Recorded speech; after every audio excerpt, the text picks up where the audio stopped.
Salut à tous, j'espère que vous allez bien. Pour ma part ça va superbe. Alors aujourd'hui je vous retrouve pour vous parler donc de Too Young. En plus l'image elle est trop belle. Voilà. Bref, de Margot Debortoli. C'est chez Addictive. Alors juste à aparté, j'ai tellement aimé ce bouquin parce que c'est un gros coup de cœur pour moi. Je l'avais lu il y a quelques années et je l'ai relu parce que je voulais trop le lire. J'ai lu 3 fois en tout. Là c'est la dernière fois. Je l'ai lu 3 fois en tout. Gros, donc moi je l'ai acheté en papier parce que je le veux absolument ce bouquin. Il est trop beau et puis c'est un énorme bouquin qui est juste génial. Je viens de me prendre ma bibliothèque dans le dos. C'est génial, j'ai eu trop peur.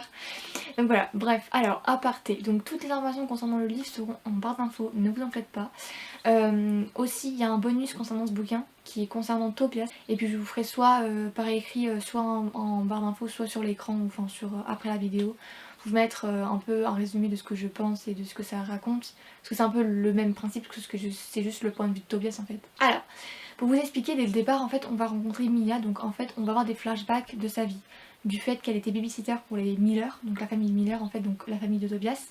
Donc elle a gardé les enfants, donc Tobias, Abby et comment déjà? Et je sais plus le deuxième prénom. Bref, c'est des jumelles. Et Jake, donc le petit dernier. Voilà.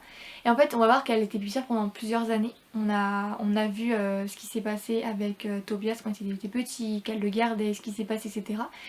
Et comment il réagissait avec elle, etc. Tout ça, voilà. On voit aussi son copain, donc Derek.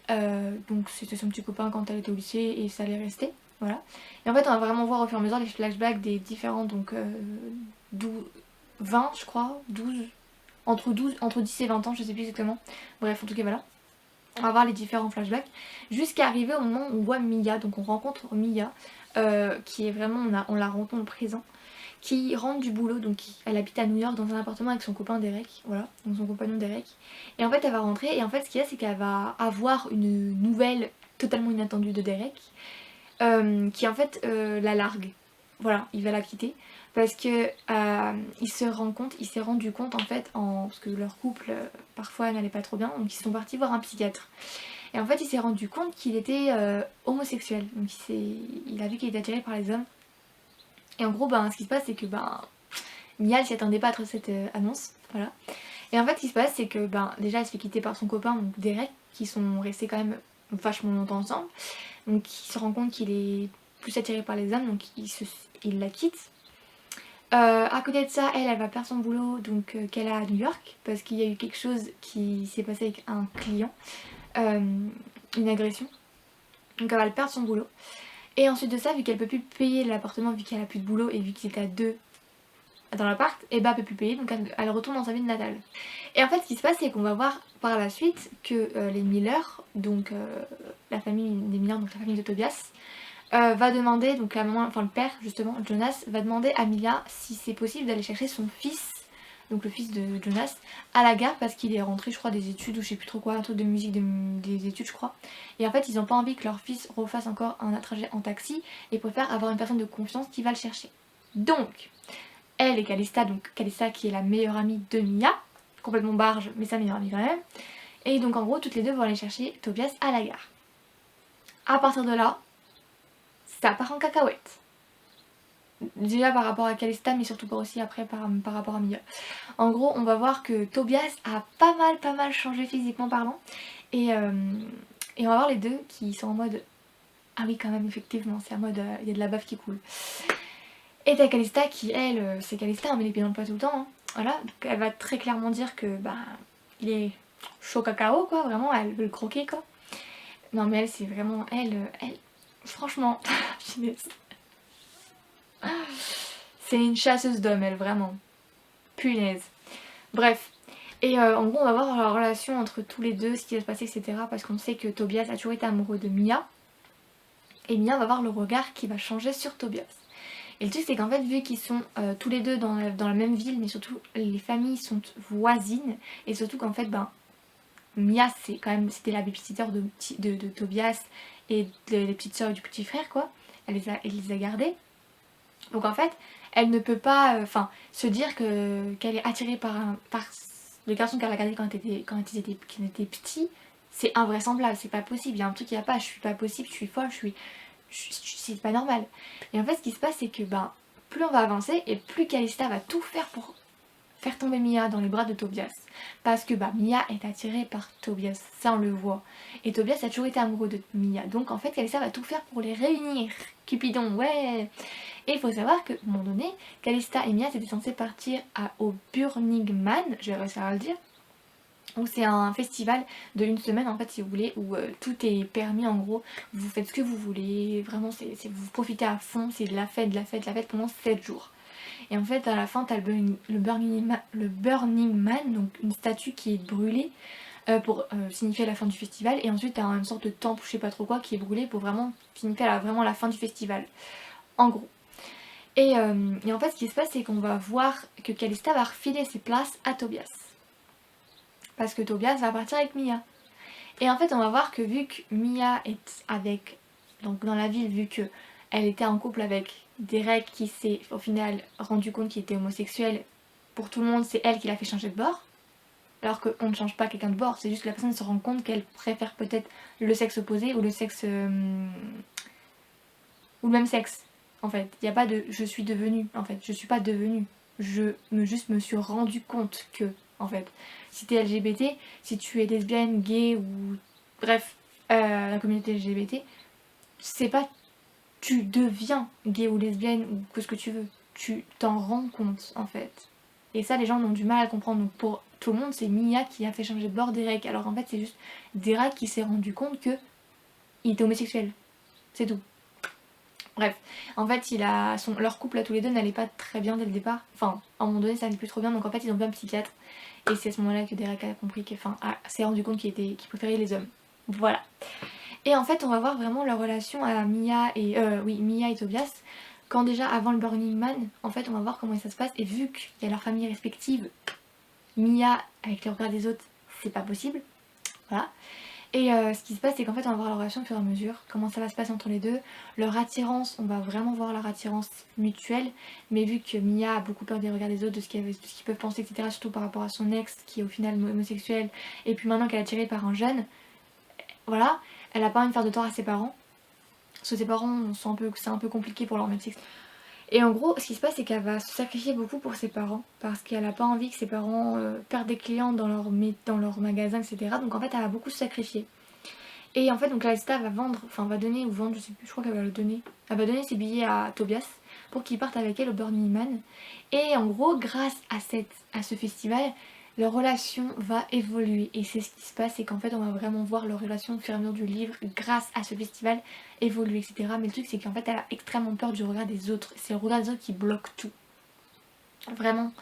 Et en fait, ce qu'il y a, c'est qu'on se rend compte qu'elle se culpabilise beaucoup. Elle se dit que tout ce qui se passe, c'est sa faute par rapport au fait que peut-être que, le fait que ce qui arrive avec Derek, c'est sa faute.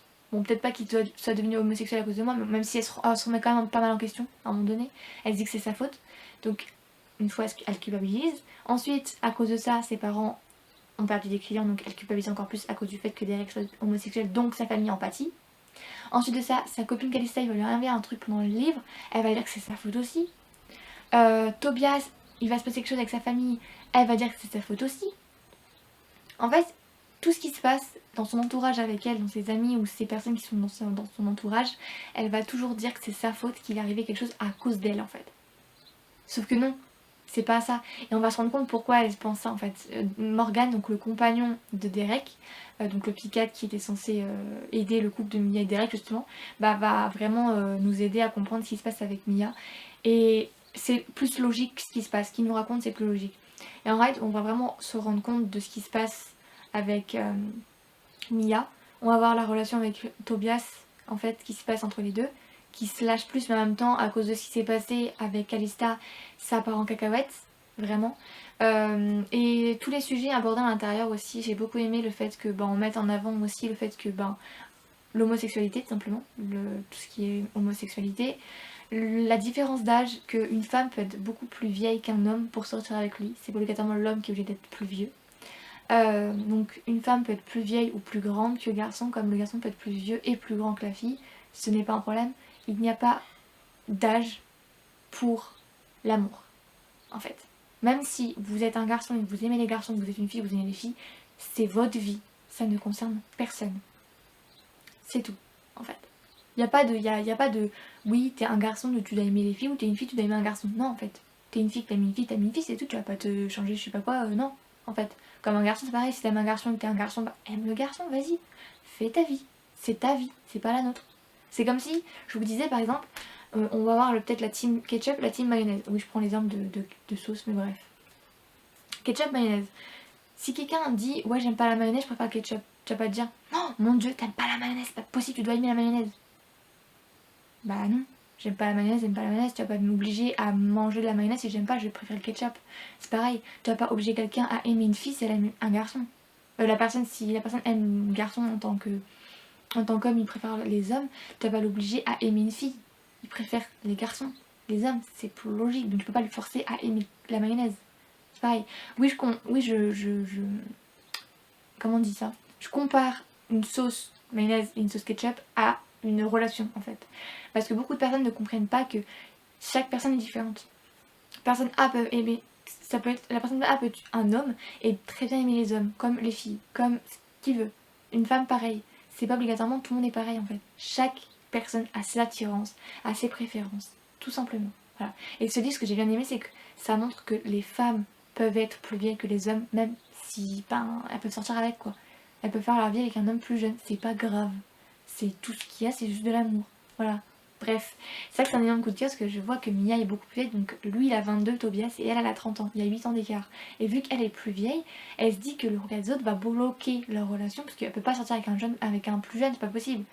Ce que les gens vont penser, que c'est la débauche, c'est dévergondé, nanani nanana, alors que déjà elle a son ex qui est homosexuel donc c'est pas possible, surtout que ses parents ont empathie. En plus de ça, si elle sort avec Tobias qui a 8 ans de moins qu'elle, donc 22 ans, et bah ses parents vont encore en pâtir. Bref, voilà. Moi j'ai beaucoup aimé ce sujet, les sujets qui sont abordés dans le bouquin. Donc c'est un livre que je vous conseille vraiment. Je sais pas ce que je pourrais dire de plus. Il y a beaucoup de sujets, les agressions, le meurtre, qui est aussi, enfin oui le meurtre, comment ça s'appelle, les LGBT, donc tout ce qui concerne l'homosexualité, etc. Ensuite il y a quoi d'autre? Il y a aussi eu un peu le sujet de l'avortement, mais il n'a pas été exploré, enfin il n'a pas vraiment été mis en avant, juste vite fait, mais il a quand même été mis dessus. La différence d'âge aussi. Et il y a aussi la religion intérieure, mais que la religion ne met pas forcément... Enfin la religion ne doit pas toujours être devant, dans le sens où tu es une personne croyante, mais forcément tu n'es pas également obligé d'être... par exemple Tobias est croyant, mais pour autant, bah, il veut sortir avec quelqu'un plus vieille. Ça ne change rien. Bref. Voilà, donc j'espère que cette vidéo ne sera pas trop compliquée à comprendre. Je sens que je vais péter un... ça va être compliqué pour monter. Mais bref, en tout cas, voilà. Donc je vous fais des gros bisous en tout cas. Je vous mets la chronique que j'ai faite, etc. dans la barre d'infos de toute manière si la vidéo n'est pas très compréhensible. Et puis j'espère que ça aura été. Voilà, bref, je vous fais des gros bisous en tout cas. Je vous conseille vraiment ce bouquin parce que c'est vraiment une pépite. Les sujets qui sont abordés, l'histoire en elle-même, l'auteur qui a vraiment une plume juste géniale. Donc voilà, et puis aussi le bonus, je le lirai et je vous mettrai ce que j'en ai pensé, le résumé, etc.